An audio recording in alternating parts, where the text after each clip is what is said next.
Terima kasih Anda masih menyaksikan Gelar Perkara. Saudara, dengan menggunakan atribut polisi, ada 8 orang polisi gadungan ditangkap lantaran melakukan perampokan dan kekerasan. Tidak tanggung-tanggung saudara, para pelaku pun memiliki kartu identitas BNN yang nyaris mirip dengan aslinya. Lantas bagaimana sepak terjang para pelaku? Berikut ini penelusuran dari tim Gelar Perkara.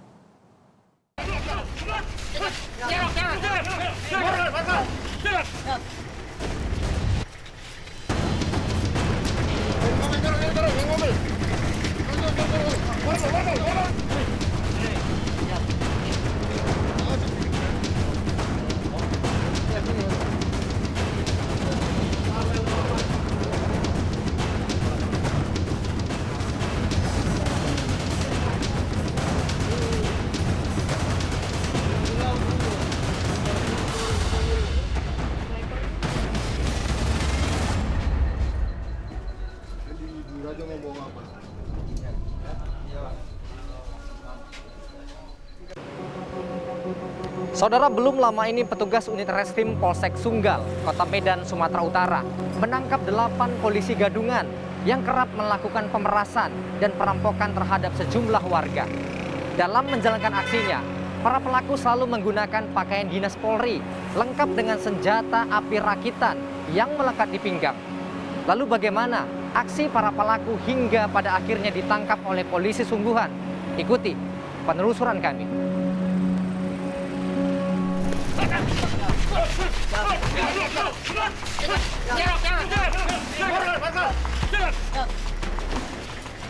Inilah detik penangkapan pelaku yang mengaku sebagai anggota Polri dan BNN. Pelaku ditangkap usai korbannya melapor ke pihak kepolisian karena mengaku mengalami perampokan. Polisi pun mengejar para pelaku yang masih terus menjalankan aksinya.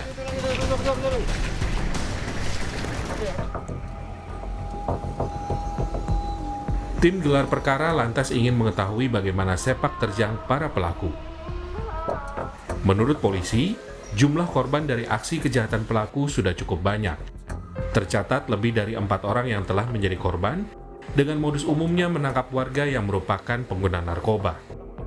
Para pelaku tak hanya memeras korbannya dengan uang jutaan rupiah, namun mereka juga merampok sepeda motor korbannya.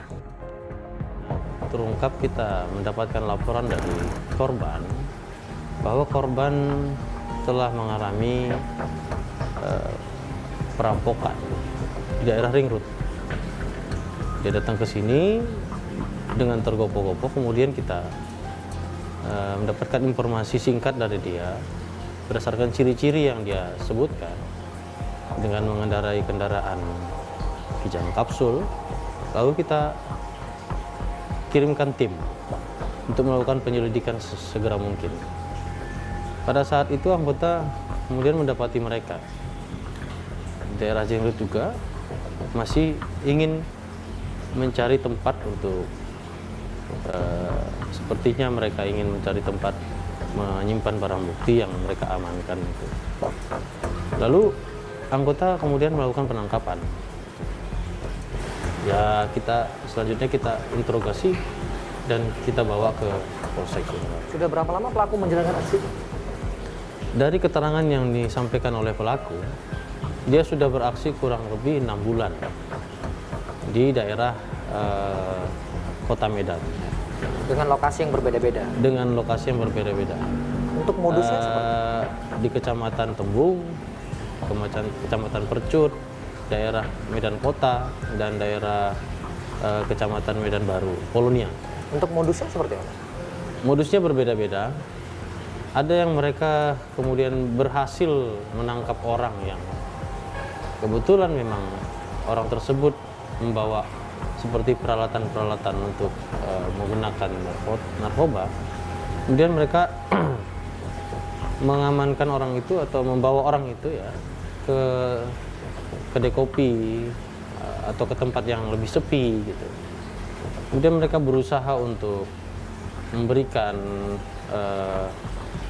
treatment menakut-nakuti si korban, kemudian mengancam si korban, seolah-olah akan memenjarakan si korban, dan kemudian memberikan peluang kepada si korban untuk menyelesaikan permasalahan itu dengan memberikan sejumlah uang. Berarti motifnya murni karena uang.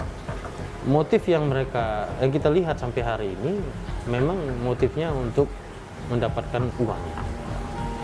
Saat ditangkap ada beberapa identitas, ada identitas BNN dan ada juga pakaian dinas Polri. Bagaimana pelaku ini mendapatkan ini? Apakah ini asli atau ini palsu? Ini jelas palsu, berdasarkan keterangan yang diberikan oleh salah satu pejabat dari BNN Provinsi Sumatera Utara. Jelas bahwa kartu identitas tersebut adalah palsu dan mereka membuatnya di salah satu percetakan ya, dengan memberikan nama samaran ya. Kemudian mereka buat sedemikian rupa seolah-olah memang ini mereka adalah staf dari BNN yang sedang memesan kartu identitasnya. Itu sudah beraksi tidak hanya satu kali, ada cukup banyak korbannya. Dalam setiap kali beraksi, berapa keuntungan yang didapat pelaku? Ada yang berkisar 10 juta sampai dengan 15 juta rupiah. Jadi mereka pernah mendapatkan 10 juta, ada yang 12 juta, ada yang 8 juta. Juga ada yang terakhir ini mereka ingin mengambil sepeda motor itu. Ini kerugian 12 juta rupiah. Dari hasil pemeriksaan yang kita lakukan, uang sebanyak itu mereka gunakan untuk apa? Selama ini mereka gunakan sebagian untuk memenuhi kebutuhan dia, kemudian juga untuk berfoya-foya, memberikan merekrut anggota baru, dan juga membeli perlengkapan yang seperti yang mereka gunakan itu. Mereka ini kan ada 8 orang. Ya. Apakah saat beraksi mereka beraksi secara berkelompok atau terpisah dan kemudian berkumpul di satu tempat atau bagaimana? Sebelum beraksi mereka seperti melaksanakan apel. Berkumpul di satu tempat yang mereka bikin sebagai markas gitu. Kemudian mereka si komandannya ini berpura-pura memberikan arahan kepada anggotanya untuk mencari target, kemudian baru mereka beraksi. Pasti layaknya seperti polisi sungguhan. Iya, layaknya seperti polisi sungguhan. Dia mendapatkan itu, ilustrasi seperti itu dari menonton di media sosial, kemudian media TV dan seterusnya. Ya. Dia pelajari sedemikian rupa. Para pelakunya ada yang sudah pernah dihukum penjara?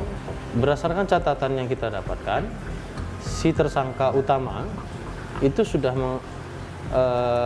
merupakan residivis dalam kasus penipuan, penggelapan, pencurian dengan kekerasan.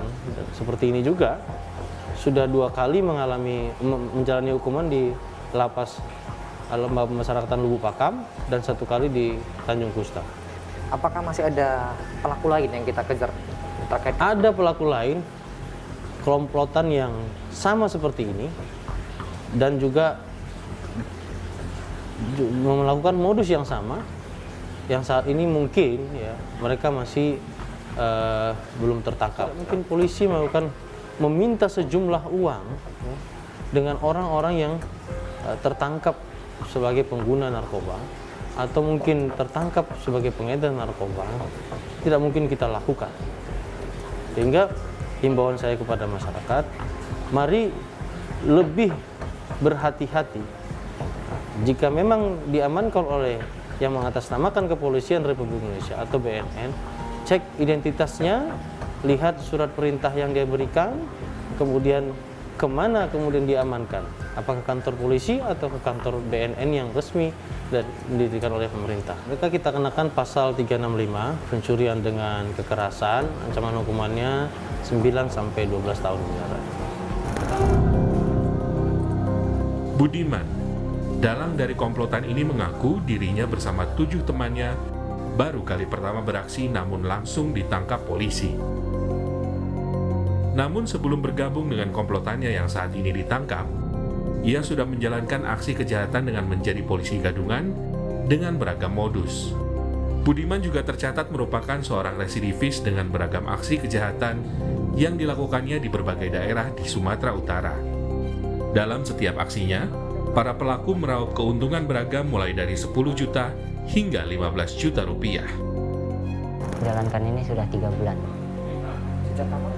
dari mulai bulan 7 sampai dengan bulan 9. motifnya apa?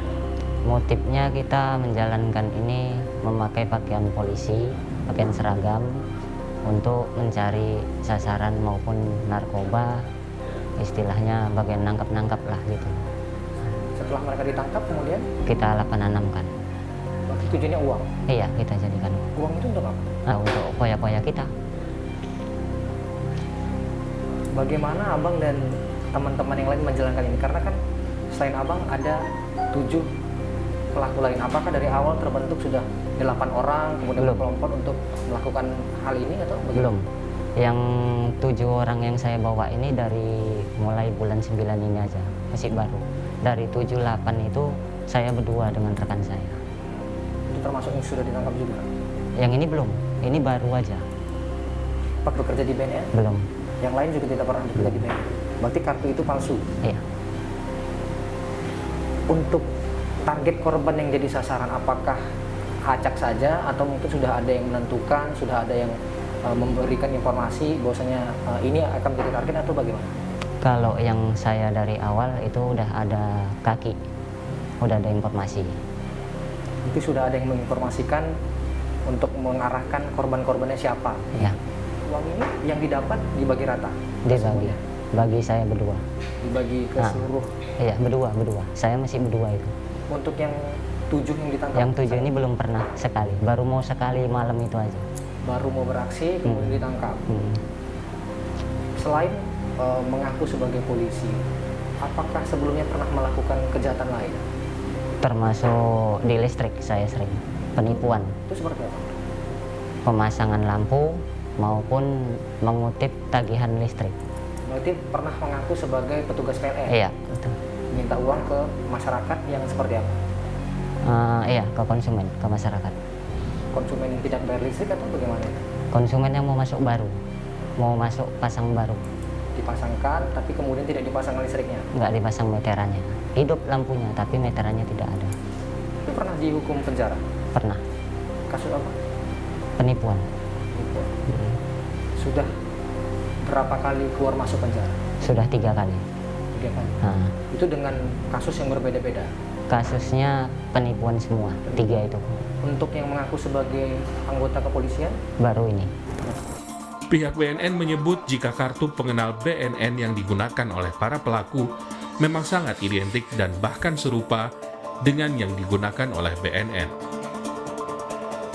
Pihak BNN saat ini juga tengah melakukan penyelidikan dari mana para pelaku dapat memiliki kartu pengenal BNN yang sangat persis dengan kartu pengenal BNN sesungguhnya.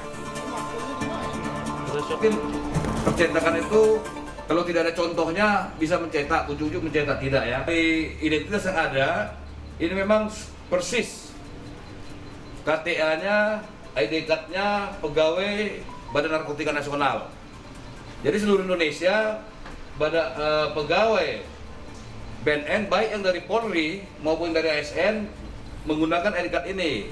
Seperti saya ada 2 ID card saya satu dari Polri, satu dari BNN. Ini mirip. Ini dari mana kamu dapat ini? Kawan juga. Siapa kawanmu? Si Diki. Diki, dia pegawai BNN. Dia bukan BNN tapi sering nangkap. Sering nangkap lah. Sedangkan menurut kriminolog, kejahatan dengan menggunakan atribut Polri dapat terjadi karena masih dapat dengan mudahnya atribut Polri dijual bebas dan dibeli masyarakat tanpa adanya peraturan yang ketat. Dari sudut pandang sang kriminolog, para pelaku memilih menjadi polisi gadungan karena di mata masyarakat, polisi masih ditakuti oleh masyarakat. Kasus polisi gadungan sebenarnya tidak hanya terjadi di Medan ya. Kasus-kasus polisi gadungan ini banyak terjadi di berbagai wilayah. Nah, modus menjadi polisi gadungan ini menurut saya kalau kita lihat dari sisi faktor penyebab terjadinya kejahatan, kalau dari sisi modusnya saya menduga atau mentengarai bahwa ini terkait dengan bahwa misalnya masyarakat memandang atau melihat kepolisian itu kan masih ada rasa ketakutan, terutama masyarakat yang ya mungkin juga bisa jadi masyarakat yang berkendaraan dia tidak lengkap SIM dan sebagainya atau perizinan lainnya, sehingga ketika melihat polisi ada rasa ketakutan. Nah, mungkin ini sudah dimanfaatkan oleh polisi gadungan ini untuk mendeteksi calon-calon korbannya. Jadi itu juga salah satu penyebabnya. Modus menggunakan polisi gadungan itu sangat seksi menurut saya dilakukan oleh para perampok ya. Nah, apalagi juga kalau dia menggunakan seragam polisi, tentunya polisi punya kewenangan untuk misalnya menyetop seseorang, menanyakan seseorang berhenti, ya patut diduga, sehingga kewenangan inilah yang dimanfaatkan untuk melancarkan operasinya. Ini menurut saya, pendapat saya dari sisi keilmuan ya, itu faktor penyebabnya gitu. Uang menjadi faktor utama pelaku nekat menjadi polisi gadungan dan kemudian memeras sejumlah warga. Pastikan setiap identitas polisi yang berurusan dengan Anda, karena polisi sungguhan selalu memperlihatkan identitas, surat penangkapan, dan akan membawa siapa saja yang melanggar hukum ke kantor polisi dan tidak akan membawa pelanggar hukum ke suatu tempat untuk dimintai uang seperti yang dilakukan oleh para polisi gadungan. Dari Kota Medan, Sumatera Utara, Ferry Irawan, Roganda Malau, Kompas TV.